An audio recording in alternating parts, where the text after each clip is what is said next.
I guess we're doing this right now. Yes. Welcome to our Sister Wives Recap. Season 9, Episode 5, all about Christine. I was all psyched up. I thought this was going to be the episode about the boat race, but they have sprinkled these all about episodes throughout the season, and this one is all about Christine. You know I like Christine. But these episodes suck. But this episode is it is very much like season 19, which means 90% flashbacks and 5% commentary. And it's barely even about Christine. It's about Robyn coming into the family and how it's about McKelty's Christine boyfriend was never nice to her and she was so terrible. And it's about Truly almost dying. And I mean, it's devastating. I legit, when we did our... bunch of stuff we just saw. It's a bunch of stuff that I'm like, I feel like we literally just saw this 2 seconds ago. And Cody. It's also about Cody. And what's weird, and I feel like I say this every week, is that we're watching them one a week, just like they originally aired. And it still feels so redundant for stuff that we just saw. Now, of course, we don't take a 9-month break between the seasons like we... Or actually, for a while there, in the early seasons, they would run 2 seasons a year. And they only really stopped... I need to kind of track that, because my guess is that's when their ratings started to really drop. But some interesting things in here all the same. So Christine met Cody the summer, and Mary, the summer that Cody and Mary were met. She's always known them as a couple. Cody and Mary were married. Okay. And then Christine met them that summer. Oh, okay. So she's always known them that way. And they said, we were pretty sure when we met Christine that she was going to at some point join the family. So there's the whole, she forced her way in. And Cody talks about how he never loved any of his wives. No, he didn't start that till much later. No, but what he does talk about is that a married man should not be flirting. Until this woman is brought into his house, he should behave like a married man would behave. So like making out with the girl that he's dating while his other wife is having a baby, right? Yeah. Okay. Sorry, I got something wedged in my teeth. Okay. That's what she said. So it was just very interesting because, yeah, if you compare the guy who just said, I shouldn't be flirting with anybody until they actually join the family, and then you compare and contrast it with how Robyn was, where his wives were actually in the way of his full-time flirting career. Yes. So he's like, oh, Christine was a shameless flirt, and she's like, I was just friendly. But, she's admitted before she was a flirt with him, but they're like, in our culture, that's allowed. Single women to a polygamous husband, they're allowed to show their interest. In fact, they're encouraged to. The man, though, should be very much like, boom. Stoic. Until they decide if that person's going to enter their family. So she talks about how the clip that was shown about how, what people ask us, what when your husband's away from you and he's with another wife, does it bother you? Something about them having sex. And she goes, when there was some clip of Christine from the very first season where she says, when he's with her, he better be having sex with her or something like that. And she said that it was very embarrassing as a clip because... I wish we could have seen the look on Mary's face. Well, we saw Mary said she never wanted to have that conversation. She certainly didn't want to film it. But Christine said it was one of those clips that they played over and over and over and over again. And their church kind of came down on them because they were like... God forbid married people have sex. Well, just sort of like, we're gonna show the benefits of the family, and then the first clip they have is of them talk about sex. I mean, we don't talk about sex either. Yeah, if that was what they wanted to play on our TV show and pay us $1 million, I'm all for it. You heard it here first, people. So you talk about having another baby. The Aspen had told me to really consider having another baby. There's a 6-year break between Truly and Gwen. I'm curious, they didn't explain to us, but I'm curious as to whether Aspen told her this before or after. Like, did she say that before the miscarriage and they were trying, or did they have the miscarriage and then say, hey mom, you maybe want to try for one more baby? That's what our neighbors did. But don't worry, anything interesting, they don't even address. Well, what I was going to say is our neighbors were done having children and then unexpectedly got pregnant with twins and then lost the twins, and then afterwards decided actually they didn't feel like their family was complete and had 2 more children with a pretty large age gap. So that was kind of what had made me think about it. But there's really not a lot for me to talk about this episode because you've seen all this footage. Then they show them going mini golfing, and they talk a whole bunch about how Christine cheats, but not really because she never wins. It's not like she cheats and then wins and then pretends like she won fairly. She's just they show her sort of mini golfing, and she mini golfs kind of the way our son does, which is like 1, 2, 2, 2, 3, 4, you know. 3, 3, 3. Yeah, no, I mean, like, I don't know, with that many people doing anything, I would just want to, like, let's get it done. Let's just keep going. Be done. Then they talk about Christine, how she was deeply affected because growing up, they were always in hiding. She went to public school, but she had to hide who her family was. She couldn't be very outgoing. She was worried that because she had a grandparent, I think it was, that the family was split up and they had to move. I'd be curious to know, and I think I know the answer, has there, in the last, let's say, 20 years, has there been any polygamous families that have been broken up in that same way? My guess is no. Just due to polygamy and not other gross things going on. Well, yeah, like not due to underage marriages like the Warren Jeffs situation, which polygamy is the least of the problems they had there, or getting in trouble for things like welfare fraud, but like this legitimate where they weren't bigamous, they weren't legally married to multiple people. My guess is no, because I feel like if that was the case, the Browns would have had them on the show and talked to them. But you have to imagine that had this intense fear that she's probably still, as an adult, sort of randomly being like, oh, that's from my childhood. I didn't realize that. And then Christine talks about, before Robyn, our relationship used to be easy. And then afterwards it wasn't. And then she says, I need to apologize for saying that our family was failing. I feel really bad. And everyone's kind of like, no, we kind of get where it's coming from. And then they show the picture of when Christine, with 6 kids and a newborn, or a toddler, cross-stitched a sampler that said, our family has grown by 2 feet with 2 little baby feet on it. That she made for Robyn to show Robyn how happy she was she had a baby. Just another example of her being a terrible crap sister wife, as it was put. I mean, if you're like me and talk about a stab to the kidneys. And if you're like me and you love a good craft, you know how hard it is to actually finish one. Because, you know, that's not as much fun once you're like halfway through and you're nowhere near done. And the fact that she finished that with 6 kids in her home and filming a TV show for the woman she hates. I'm just going to say that Christine is, and I want to compare and contrast how often we see Christine apologize for things that I think were 50-50 at least, let alone maybe sometimes 80-20. And how we have never seen, I've seen Cody apologize, not for big things, but for little things. I cannot, you'll have to ask me, has Robyn apologized? I'm going to put that on my list for follow-up. But I can tell you, even if she has apologized, Robyn has nothing to apologize for. It's like 1 to 1,000 compared to everybody else who actually is. Because people will be like, well, yeah, Christine was a really bad sister wife. She apologized for it all the time. And I'm always like, hold up.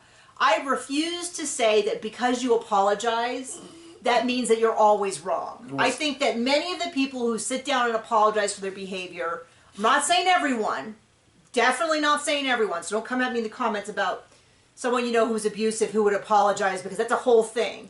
But I do not think that just because you're willing to take responsibility for your harm you have done in a situation means that you are the only person responsible. And I would 1,000%, in most cases, prefer to have someone who does apologize than someone who doesn't, because usually they are also wrong, but they will never ever change their behavior because they'll never admit they were wrong. Yeah, well, there we go. Stupid people gonna stoop. Yeah, that's long and short of it. So Christine was like, I was so scared when we met. She talked a bit about how she used to be this really self-assured, self-confident person, and it just hasn't, we just haven't seen that recently. And then we get into the whole McKelty modesty thing, and a lot of people talk to me about how Mary was always on top of McKelty for her modesty. And they use this as an example of why, one of the reasons, I know there are reasons off of the show, that McKelty and Mary don't get along. So I was really surprised when we saw the footage, and it was Christine and Robyn, especially Robyn was all in there like grabbing and tugging. And then they showed a clip and Mary was on the ground and she goes, you need to wear a different shirt. And I was like, based on this clip, I don't see Mary all over her for her modesty. If anything, it was Christine and Robyn. Well, the leader of the family's got a lead, right, Robyn? Right? So that was just an interesting, totally unrelated to Christine. Then they talk about moving to the cul-de-sac and when Christine and... So these clips are kind of roughly in chronological order, but they moved to the cul-de-sac, Christine and Cody. I mean, I have to tell you, watching this episode, he's got his hands all over Christine. He seems to have a great deal of affection. He's constantly gazing into her eyes. He lies and says he loves all his wives. He's gazing into her eyes. He's laughing with her. Like, this looks like a man who, if you showed this footage, I just don't think he's a good enough actor for this all to be fake. This man just is out of his mind. Okay, then they talk about the anthropology discussion. Nothing new. We glean nothing new. And then, when Christine turns to her aunt and goes, "Your husband was not a very nice man, hun," or something like that, I thought, it really rubbed me the wrong way. It really comes off super condescending, because it kind of feels like her aunt was abused, and your takeaway from that is to kind of be condescending. Sorry, Christine, not a highlight. But then, of course, we get the Robyn, "Don't make me a victim, sweetie," which is like 1,000 times worse. She does that plenty herself. Then we see highlights of Truly almost dying. And frankly, I just cried. I was like, little, tiny Truly in this big bed, and she can barely lift her head, and she's got all these tubes out of it. And then Aspen bursting into tears while crying. Total mess. I was a total mess. I was like, this is painful to watch again. It is so awful. Yeah, nothing else. Then there was the McKelty and John, which was her boyfriend that came over, where we heard all the hormone talk. Oh. And I kind of feel like, I mean, the core of what Cody was saying was not wrong, that like when you get physical and you start kissing, your body does stuff. But the way he describes it has a really weird, it's got a lot of weird stuff to it. And he's like, well, I read like 15 articles on this. And I was like, but were they from peer-reviewed articles, or were they from like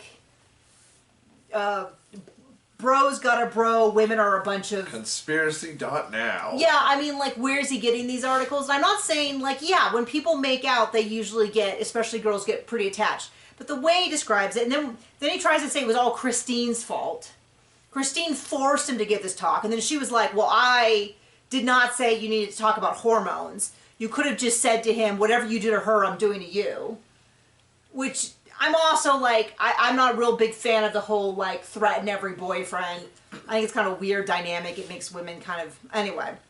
I won't get into all of that, but it was terrible to watch. And I was kind of like, yeah, it's an episode all about Christine. And so far we've had 2 segments on McKelty. It's like, come on, give the gal, you can't even give her 42 minutes of her own time. And then, if we want to talk about Cody and he makes fun of the guy when he comes in because his shoes match his shirt, and he's like, I'm going to take your man card. And I thought, a man who admits to spending an hour every day on his Goldilocks curls is not going to take anyone's man card. Absolutely not. And then there's the bit about Ken, and this is the episode where we find out that after the episode aired, Ken called Christine and was like, oh, so I heard you're I watched the episode, I heard you're mad. And he's like, and she's like, yeah, I'm mad, it wasn't a very good joke. And he's like, no, it wasn't. And she said, if somebody made that joke to you, you wouldn't find it very funny. And he goes, no, I wouldn't, I was wrong. More of a man than Cody. My opinion of Ken increased, in that it shows that, do we ever hear from Ken again? I don't care. I don't know. And I don't care.